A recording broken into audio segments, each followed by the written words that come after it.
이꽃님 작가의 죽이고 싶은 아이라는 소설책이 있습니다. 얼마 전에 2권도 나와서 1, 2권이 다 나와 있는데 한번 좀 읽어보시면 참 좋을 것입니다. 죽이고 싶은 아이의 주인공은 지주연과 박서은이라는 두 여자친구, 단짝 친구예요. 그런데 어느 날 아침에 박서은이라는 친구가 죽어서 시체로 발견되게 됩니다. 그런데 이런저런 것들을 모아보니까, 증거들을 모아보니까 가장 친한 친구였던 지주연 학생이 박서은 학생을 죽였을 거라는 알리바이들이 성립하는 거예요. 그러니까 모두가 이제 경악을 금치 못하는 것이죠. 그리고 그렇게 TV 프로가 방영되고 하면서 어떻게 그 친한 단짝 친구를 죽일 수가 있느냐, 모든 사람들이 이 지주연이란 학생을 믿지 못하고 의심하고 이제 살인자로 몰아가기 시작하는 것입니다. 오늘날로 말하면 김앤장에 소속되어 있는 변호사들처럼 아주 실력이 출중한 김 변호사라는 분이 나와요.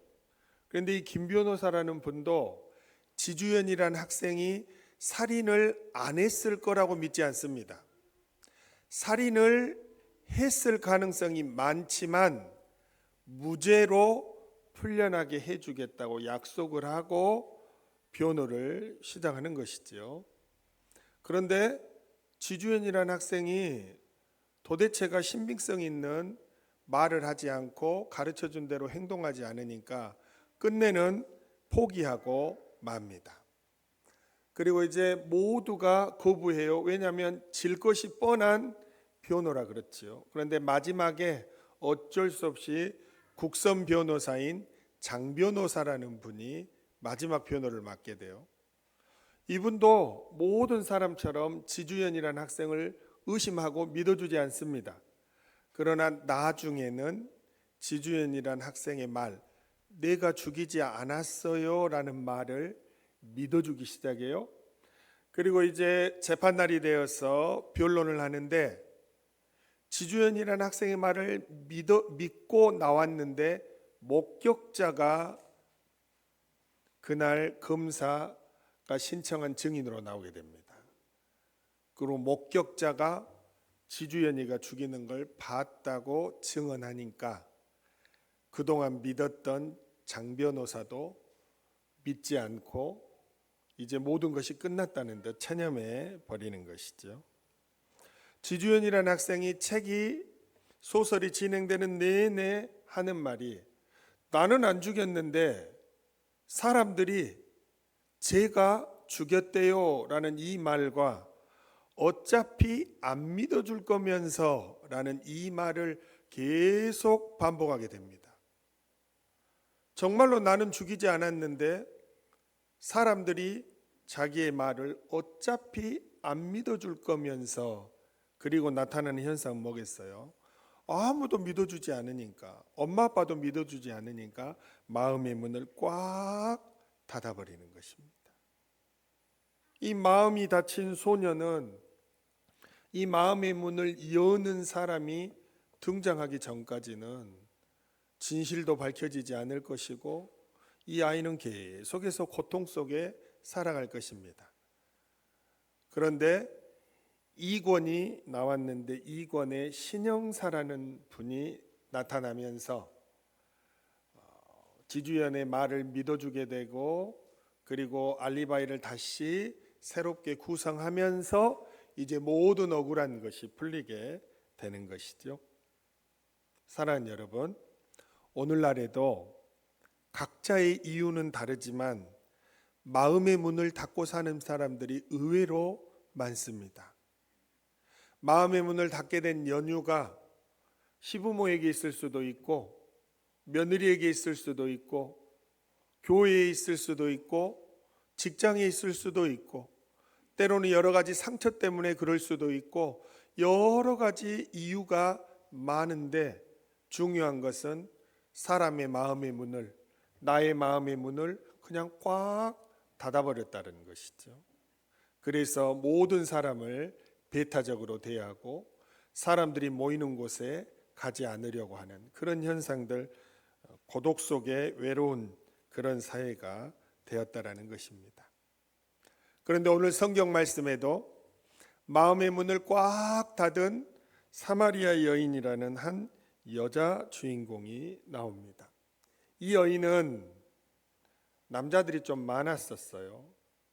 그러다 보니까 그 옛날 폐쇄적인 사회에서 이 사마리아 여인이 어떤 사람인지 제대로 모르면서도 모두가 손가락질하며 따돌리는 그런 상황이었죠. 이 여인도 마음의 문을 꽉 닫아버린 거예요. 그러니까 동네 아주머니들이 물을 뜨러 나오거나 사람들이 있을 법한 시간에는 우물에 물을 뜨러 나오지 않습니다. 꽁꽁 숨어서 마음의 문을 닫고 사는 것이죠. 그래 이날도 햇볕이 쨍쨍 내리쬐는 아무도 물을 뜨러 오지 않는 시간에 우물가에 물을 뜨러 온 것입니다. 그런데 이 여인의 인생에 개벽되어지는 것과 같은 놀라운 한 인물을 만나게 되는데, 이 인물이 바로 꽁꽁 닫혀있던 여인의 마음의 문을 활짝 열어젖히게 됩니다. 만약에 예수님께서 지주연이라는 학생도 만나주셨으면 마음의 문을 활짝 열고 몸과 마음이 고통 속에서 말라가는 일은 없고 치유되었을 텐데 하는 생각을 하게 되었습니다. 예수님께서, 그 주인공은 바로 예수님이세요. 예수님께서 마음의 문을 꽁꽁 닫고 사는 사마리아 여인에게 와서 말을 걸기 시작하십니다. 오늘 성경 말씀 요한복음 4장 9절에 사마리아 여자가 이르되 당신은 유대인으로서 어찌하여 사마리아 여자인 나에게 물을 달라 하나이까 하니 이는 유대인이 사마리아인과 상종하지 아니함일러라 말씀하십니다. 이 여자의 말이, 당신은 유대인이고 남쪽에 사는 유대인이고 나는 북쪽에 사는 사마리아 여자인데 왜 나에게 말을 거십니까? 그런 말입니다. 여러분, 이스라엘이란 나라도 남북으로 갈라진 나라잖아요.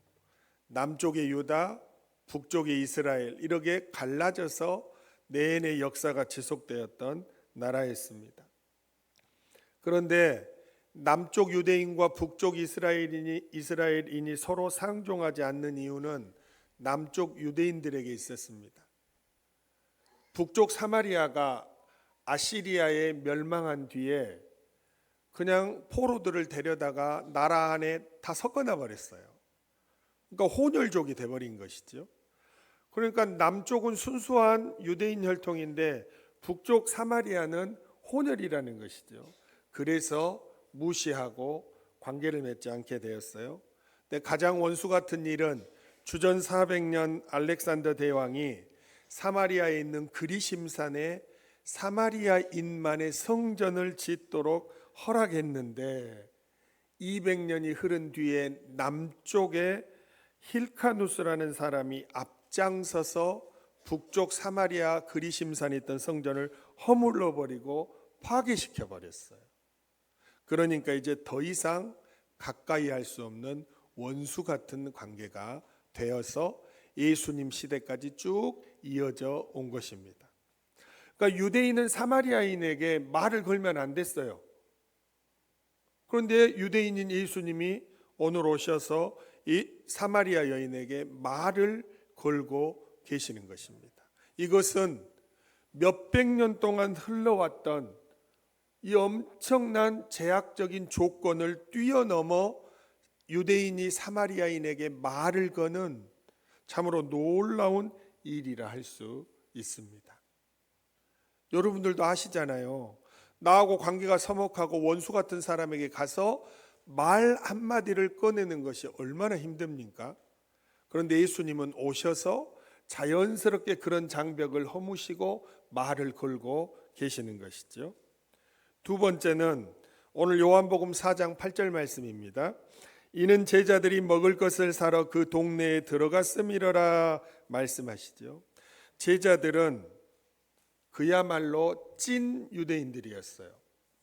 그러니까 만약에 예수님께서 원수 같은 사마리아 여인과 말을 하는 것을 눈앞에서 본다면 이 제자들이 얼마나 뜯어 말리셨겠습니까?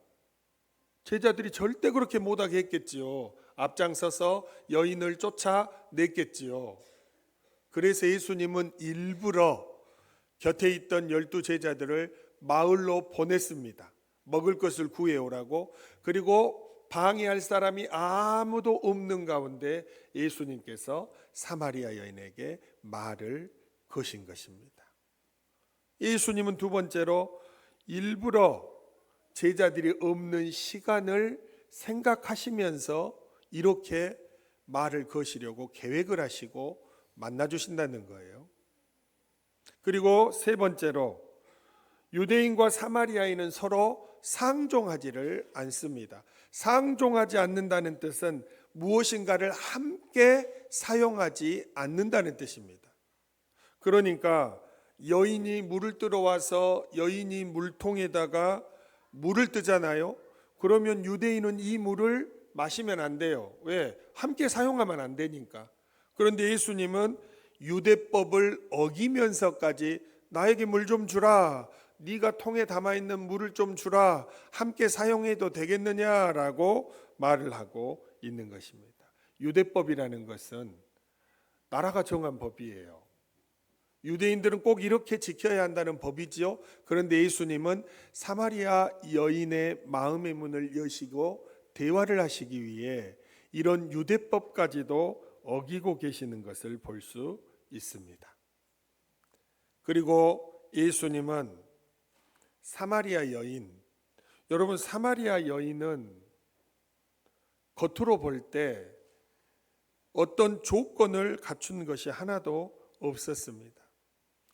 여러분 우리는 사람 대할 때 어느 정도 조건을 보잖아요.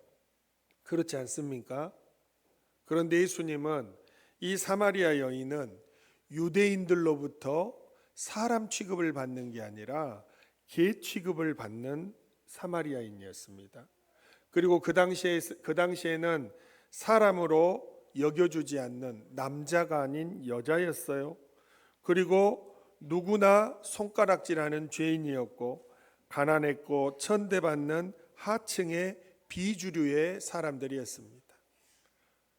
보통 유대인들 같으면 절대 이런 사람 조건을 따지고 가까이 하지 않습니다. 그런데 우리 예수님은 이런 조건들 하나도 따지지 않고 겉으로 눈에 보이는 것 하나도 생각하지 않고 사마리아 여인에게 가서 말을 걸고 그녀의 마음을 두드리고 그녀의 마음 문을 열고 그녀와 대화를 시도했다는 것입니다. 사랑하는 여러분, 우리는 살아가면서 우리 곁에 좋은 사람들과 살아갑니다. 그러나 우리의 마음의 문을 닫히게 하는 환경과 조건, 사람들과도 역시 같이 살아갑니다. 우리의 마음의 문이 닫힐 때 누가 우리의 마음의 문을 여시고 오셔서 우리의 마음을 위로해 주시고 우리의 마음의 문을 따뜻하게 격려해 주시겠습니까? 사람에게는 한계가 있는 것입니다. 왜냐하면 사람에게는 조건이 있고 따지는 환경이 있고 그리고 무엇보다 사람은 타인보다 내 자신이 중요하기 때문입니다. 그래서 여러분 얼른 연락해서 위로해 줘야지, 얼른 가서 한번 만나봐야지 하면서도 시간을 못 내는 것이 다 내 일이 바쁘기 때문입니다. 그런데 이런 세상에서 예수님을 만나고 예수님의 말씀을 듣고 예수님과 교제하는 삶을 누린다면 어떠한 어려움에도 결코 무너지지 않고 마음의 문을 닫지 않고 마음의 문을 활짝 열고 당당하고 건강한 삶을 살아갈 것입니다. 이게 예수님을 알고 예수님을 믿고 예수님이 그 사람 영혼 안에 존재하는 사람의 특징입니다. 그래서 넘어져도 언제나 다시 일어나고 상처를 받아도 언제나 다시 회복되어지는 그런 복을 누리고 살아가는 것입니다. 오늘 여러분들에게 가까이 가서 교회 가자고 말씀을 드린 그분들은 바로 예수님을 만나게 하려고, 오늘 예수님이 어떤 분이신지 알게 하려고 여러분들을 초청한 것입니다. 여러분 인생에 더 놀라운 기적을 부어주기 위해 여러분들을 오늘 초청한 것입니다. 사랑하는 여러분, 예수님께 마음의 문을 여십시오. 사람 말고 예수님께 마음의 문을 열면 예수님은 사람을 따지거나 재거나 겉모습을 보거나 하지 않고 다가오시는 분이기 때문에 예수님께 마음의 문을 여시면 사마리아 여인을 치유하시고 마음의 문을 열고 당당하게 회복시키신 것처럼 오늘 예배드리는 여러분과 저 우리 모두를 그렇게 하실 줄 믿습니다. 두 번째로, 그러면 예수님은 왜 이렇게까지 애를 쓰고 수고하면서 여인의 마음의 문을 두드리실까요? 왜 오늘 여러분들을 초청한 사람들은 그렇게까지 수고하면서 나를 교회 가자고 했을까요? 가장 중요한 이유입니다. 예수님을 믿고 마음의 문을 열고 예수님을 마음에 받아들이고 예수님을 구주로 인정하는 그 사람에게는 하나님의 선물인 구원을 거저 주시기 때문입니다. 구원을 주시는 거예요. 그런데 조건을 달고 주시는 게 아니라 하나님께서 선물로 주시는 것입니다. 오늘 요한복음 4장 10절의 말씀입니다. 예수께서 대답하여 이르시되 내가 만일 하나님의 선물과 또 내게 물 좀 달라는 이가 누구인 줄 알았더라면 내가 그에게 구하였을 것이요 그가 생수를 내게 주었으리라 말씀을 합니다. 사마리아 여인아, 네가 오늘 물을 달라고 너에게 대화를 거는 내가 누구인 줄 알았더라면, 내가 하나님의 선물인 구원을 주는 사람인 줄 알았더라면, 이런 말씀입니다. 여러분, 구원은 무엇입니까? 나중에 성경 말씀에 나오지만 여인이 고립되어서 손가락질 받는 삶에서 마을 사람들 앞에 당당히 얼굴을 드러내고 와보라, 내가 만난 구세주에게 와보라, 예수님께 와보라, 이렇게 당당하게 나중에 변하거든요.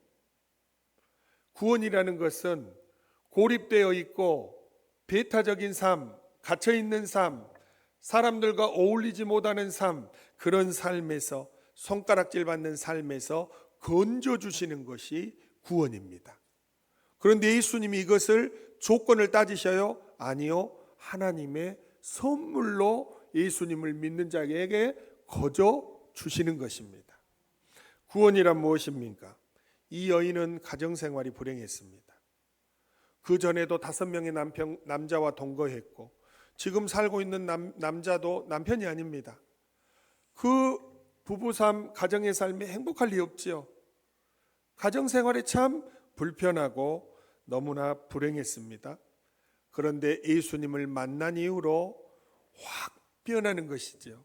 예수님이 구원하시는 하나님의 선물 구원은 불행한 가정생활에서 그 여인을 건져주시는 것이 구원입니다. 그리고 무엇보다 가장 중요한 것은 이 여인은 스스로도 죄인이라고 여겼고 많은 사람들이 손가락질했어요. 정결하지 못한 여인이라고.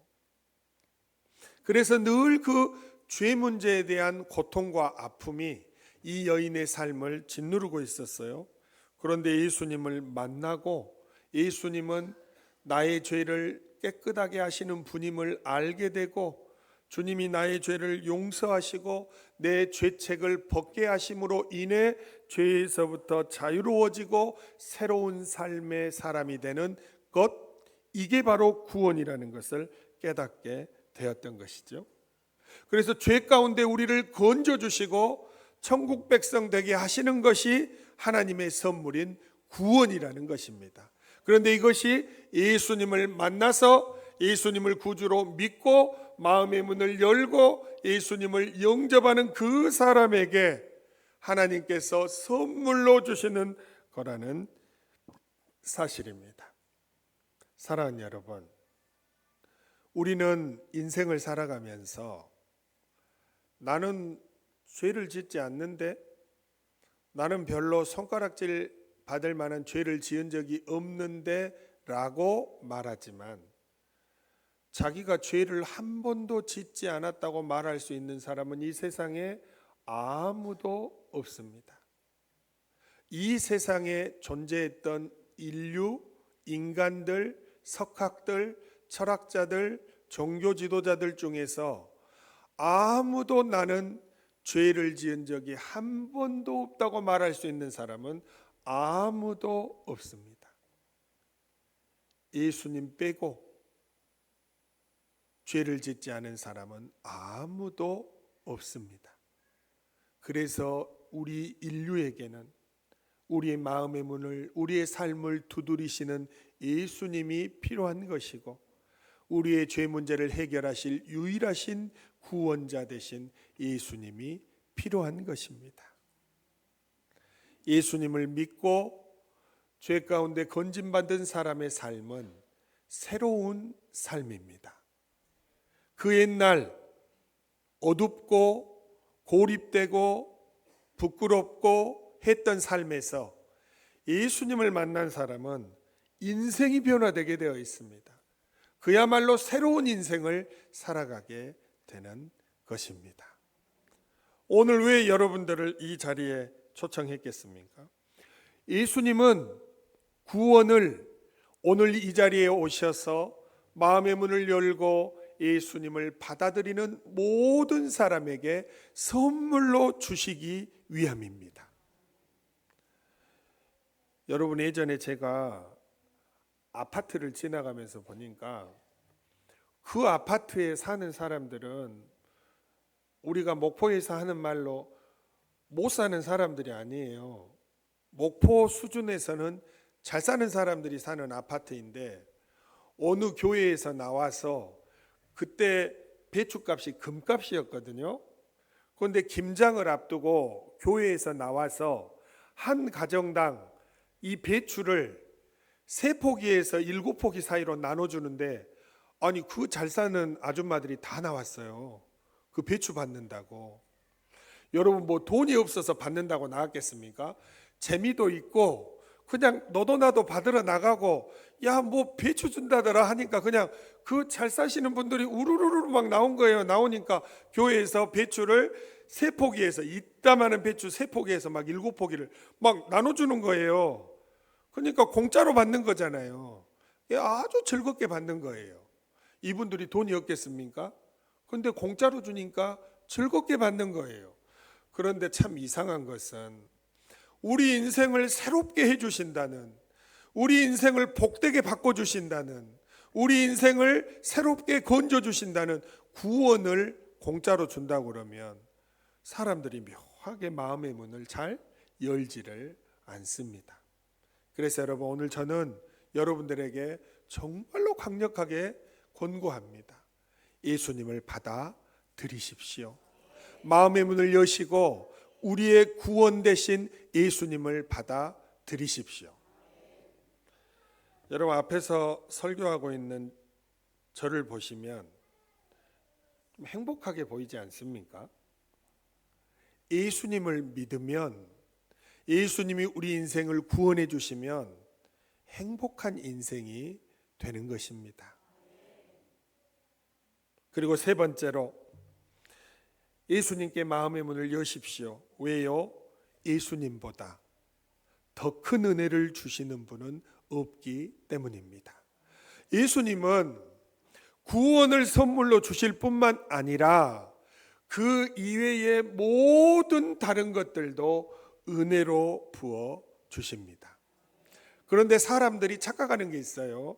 오늘 사마리아 여인도 똑같았어요. 요한복음 4장 12절 말씀입니다. 우리 조상 야곱이 이 우물을 우리에게 주셨고 또 여기서 자기와 자기 아들들과 짐승이 다 마셨는데 당신이 야곱보다 더 크니까 라고 의문을 제기합니다. 지금 당신은 물 한 잔을 마실 수 없어서 나에게 물을 달라고 하고 있지 않느냐? 그런데 내가 두레박으로 퍼올린 이 우물은 위대한 신앙의 조상인 우리 신앙의 조상 야곱이 우리 후손들에게 내려준 우물이다. 이 우물은 정말로 깊고 맑은 물이 흐른다. 여러분, 사실은 지금 이스라엘 가서 야곱이 남겨줬다는 우물에 가잖아요. 그러면 거기는 이스라엘 땅이 아니에요. 팔레스타인 땅이다 보니까 거기 가서 그 우물을 보려면 그 팔레스타인 주인이 철문을 열어줄 때에만 들어가서 볼 수 있거든요. 그런데 그 우물이 지금 얼마나 오래됐습니까? 몇 천 년이 흘렀잖아요. 그런데 야곱이 후손들에게 내려준 그 우물에서 두레박을 내리면 진짜로 물이 지금도 올라옵니다. 믿어집니까? 그러니 야곱이 자기의 조상인 이 사마리아 여인이 얼마나 어깨에 힘을 주겠어요. 봐요, 이런 우물을 우리 조상 야곱이 은혜로 줬는데 당신은 지금 물 한 잔도 없어가지고 나에게 물을 달라 하면서 당신이 야곱보다 더 크니까 당신이 야곱보다 나에게 더 좋은 것을 줄 수 있는 사람입니까? 지금 그것을 묻는 것입니다. 그래서 예수님께서 말씀하시죠. 여인아, 무슨 말이냐? 네 조상 야곱이 준 이 우물의 물은 떠서 마시면 또 금방 목이 마르게 되고 그리고 금방 찼는 물 아니냐? 이 물을 준 너희 조상 야곱이 나보다 더 크다고 생각하느냐? 나는 내가 주는 물은 영생하도록 흘러나오는 영생수인데 이 내가 주는 물을 먹는 사람, 이 영생수를 맛보는 사람은 다시는 가람이 없는 그런 물이다. 내가 이 물을 주는 사람인데 네 조상 야곱이 나보다 더 크다고 생각하느냐라고 말합니다. 그런데 이 여인이 예수님의 말씀을 듣고 예수님이 주시는 생명의 말씀 영생수를 마시고 난 뒤에 그동안에 있었던 갈증이 싹 사라져 버렸어요. 그 갈증이 뭡니까? 사람들에게 손가락질 받으니까 자꾸 작아져가는 자기의 자존감, 사람들 앞에 나서지 못하는 부끄러움, 삶이 타인에 의해서 움직여지는 소심함, 이런 모든 것이 예수님이 메시아요, 예수님의 말씀을 믿고 예수님을 구원자로 받아들이는 자에게는 새로운 삶이 일어난다는 이 영생수와 같은 생명의 말씀을 듣고 난 뒤에 완전히 사람이 변한 것 아닙니까? 이런 사람이 마을 사람들 앞에 가서 다 드러내놓고 나를 이렇게 변하게 한, 나에게 영생수를 주어서 다시는 인생에 가라지 않게 한 이 사람을 와서 보라, 마을 사람들 앞에서 당당하게 외치는 사람이 된 것 아닙니까? 어떤 비결이 있는 거예요? 마셔도 금방 목이 가라는 물이 아니라 예수님이 주시는 인생의 목마름의 문제를 싹 해결하시는 영생수를 마시고 나니까 모든 인생의 문제가 해결되었으니 이것보다 더 귀하고 놀라운 일이 어디에 있겠습니까? 그래서 오늘 말씀하시는 거예요. 예수님은 왜 마음의 문을 열고 받아들여야 돼요? 예수님은 야곱이 주는 은혜보다, 사랑하는 우리 부모님이 주는 은혜보다, 나와 관계된 사람이 주는 은혜보다 예수님이 주는 은혜 생수의 물이 비교할 수 없을 정도로 크기 때문입니다. 그 영생수를 마시고 살라는 것입니다.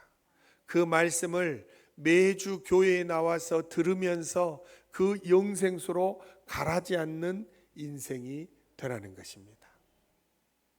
말씀을 마치겠습니다. 여러분, 우리가 사는 이 세상에 희망이 있다고 생각하십니까? 여러분, 우리가 사는 이 세상 나만 잘하면 끄떡없이 살 수 있을 거라고 생각하십니까? 그렇지 않습니다. 내가 아무리 잘해도 우리가 받는 상처와 마음의 문을 닫는 고립되는 현상은 나 때문에 일어나는 것이 아닙니다. 나를 함부로 판단하고 재단하는 사람들의 손가락질, 사람들의 가십, 괜히 나를 미워하는 듯한 눈빛, 나를 힘들게 하는 직장 상사, 나를 힘들게 하는 것은 다 타인으로부터 올 때가 많아요. 그러나 아무리 나를 괴롭히는 타인이 있을지라도, 환경이 있을지라도 자기 자신이 건강하게 서 있으면 이런 것들을 다 이겨내는 건강한 사람이 되는 것입니다. 어떻게 건강한 사람이 됩니까?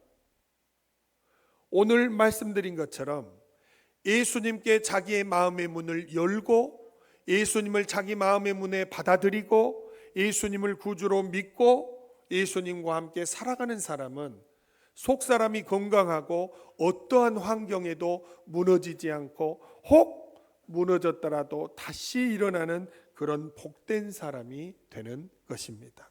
바로 그런 사람들이 되시라고 오늘 여러분 주위에 있던 분들이 여러분을 초대한 것이고, 오늘 우리는 여러분들을 모시기 위해 또 함께 수고한 것이고, 그리고 오늘 함께 예배드리는 여러분 모두가 그런 분들이 되기를 간절히 바라는 것이 우리 샘터교회와 오늘 함께 예배하고 여러분들을 초청한 우리 모두의 마음입니다. 아무쪼록 예수님께 마음의 문을 활짝 여시고 새롭고 복된 삶의 주인공으로 살아가시는, 그리고 예전부터 그런 삶을 쭉 살아오셨는데 어떤 이유로 슬럼프가 있었던 분들도 다시 주님과 함께 복된 삶으로 나아가는 그런 역사가 예수님을 받아들인 여러분 마음 모두에게 충만히 일어나시기를 간절히 축복합니다.